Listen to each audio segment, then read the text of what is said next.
भूतिया तरबूज। रात का समय काली घाट गांव के बाहर की पहाड़ी वाली गुफा के पास सड़क से पैदल अमित नाम का एक आदमी अपने हाथ में तरबूज लिए अपने घर जा रहा था।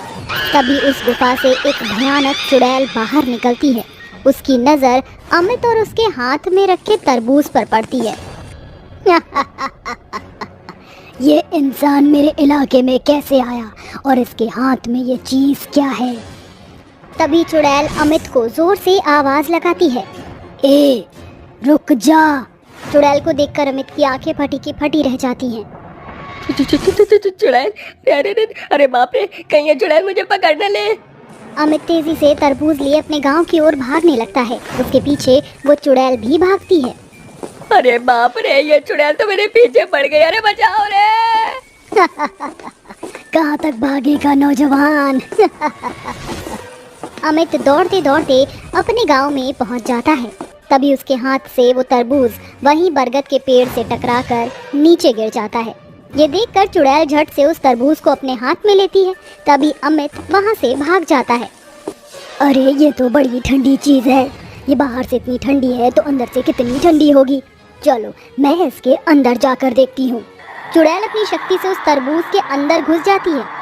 अंदर जाते ही चुड़ैल को बड़ी ठंडक महसूस होने लगती है। तभी चुड़ैल वापस बाहर आ जाती है।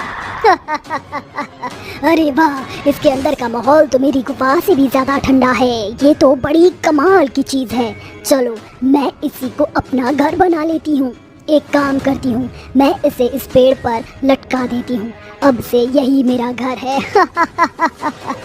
चुड़ैल को उस तरबूज की ठंडक बड़ी अच्छी लगती है और वो उसी को अपना घर बना लेती है।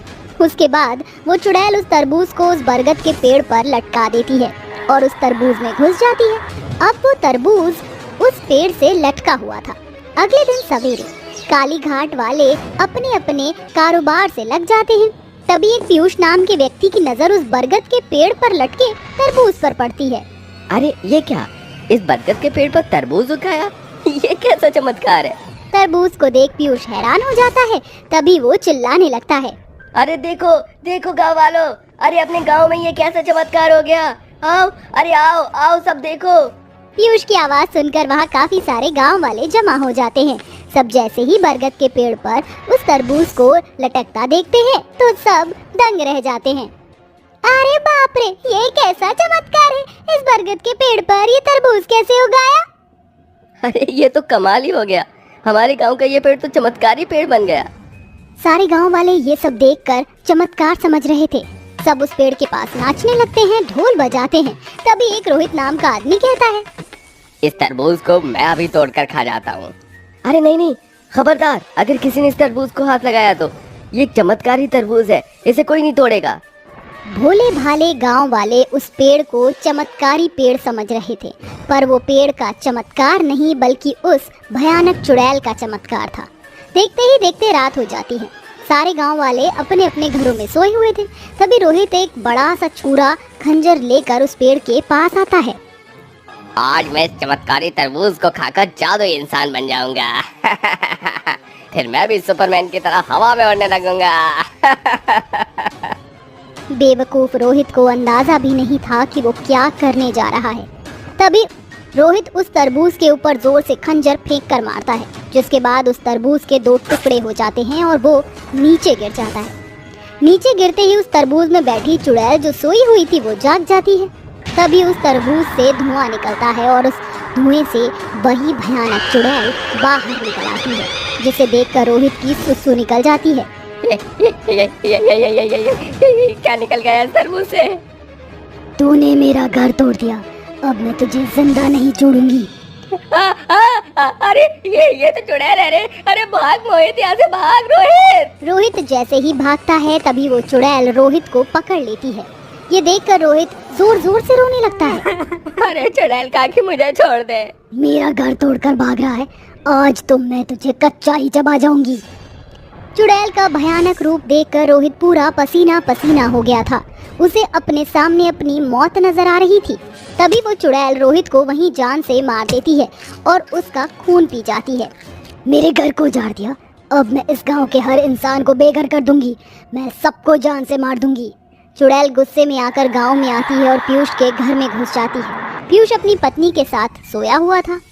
मुझे बेघर करके ये गांव वाले चैन की नींद सो रहे हैं, अभी इन्हें मजा चखाती हूँ। चुड़ैल पीयूष के दोनों पैर पकड़ती है और उसे उठा उठा कर पटकती जाती है। ये ले, ये ले, ये ले। कौन है रे? कौन है? कौन है? चैन की नींद सो रहा है, अब देख मैं तेरा क्या हाल करती हूँ। अरे चुड़ैल, चुड़ैल, अरे बचाओ, चुड़ैल। चुड़ैल बड़ी बेरहमी से पीयूष को मारती जाती है और उसे घर से बाहर फेंक देती है। ये देखकर पीयूष की पत्नी वहीं बेहोश हो जाती है। तभी वो चुड़ैल पीयूष का पूरा घर तोड़ देती है और वहाँ से दूसरे गांव वालों के घरों को तोड़ने चली जाती है। अरे ये चुड़ैल कहाँ से आ गई? ऐसे चमके धुलाई की रे चुड़ैल ने मेरी कमर। तभी चुड़ैल अमित को उसके घर से पीयूष के पास फेंकती है। अरे क्या हुआ पीयूष भाई? अरे जलजला आ गया क्या गांव में?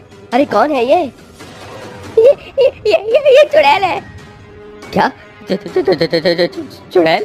ये चुड़ैल कहाँ से आ गई गांव में?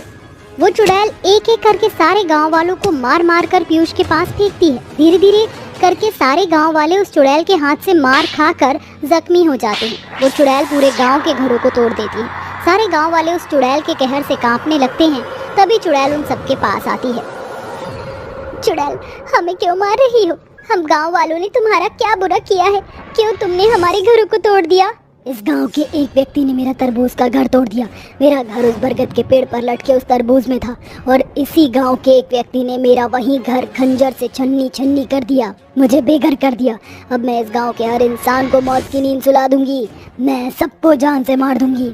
ये सुनकर सब घबरा जाते हैं और सब वहाँ से भागने लगते हैं। वो चुड़ैल फिर से एक एक गाँव वालों को मारने लगती है। तभी सविता उस चुड़ैल के सामने घुटने टेक कर हाथ जोड़कर कहती है, मैं तुम्हारे सामने हाथ जोड़ती हूँ चुड़ैल, ये तबाही बंद कर दो। तुम जहाँ चाहो अपनी शक्ति से अपना नया घर बना सकती हो, पर ये गरीब गांव वाले जिनके घरों को तुमने एक ही पल में उजाड़ दिया, ये गांव वाले दोबारा अपने घर नहीं बना पाएंगे। रात दिन मेहनत मजदूरी करके अपना खून पसीना एक करके ये गरीब गांव वालों ने अपने छोटे से घर को बनाया था। हम पर रहम करो चुड़ैल, हम तुमसे अपनी जान को भीख मांगते हैं। ये बात सुनकर चुड़ैल खामोश हो जाती है। तभी सविता की तरह सारे गांव वाले चुड़ैल के सामने घुटने टेक कर बैठ जाते हैं। ये देखकर चुड़ैल को सब पर रहम आ जाता है और वो अपनी शक्ति से उस गांव में कई सारे पैसों की बारिश करके हमेशा हमेशा के लिए उस गांव से चली जाती है। उसके बाद सारे गांव वाले उन पैसों से अपने अपने घर बनाते हैं और अपना इलाज करवाते हैं।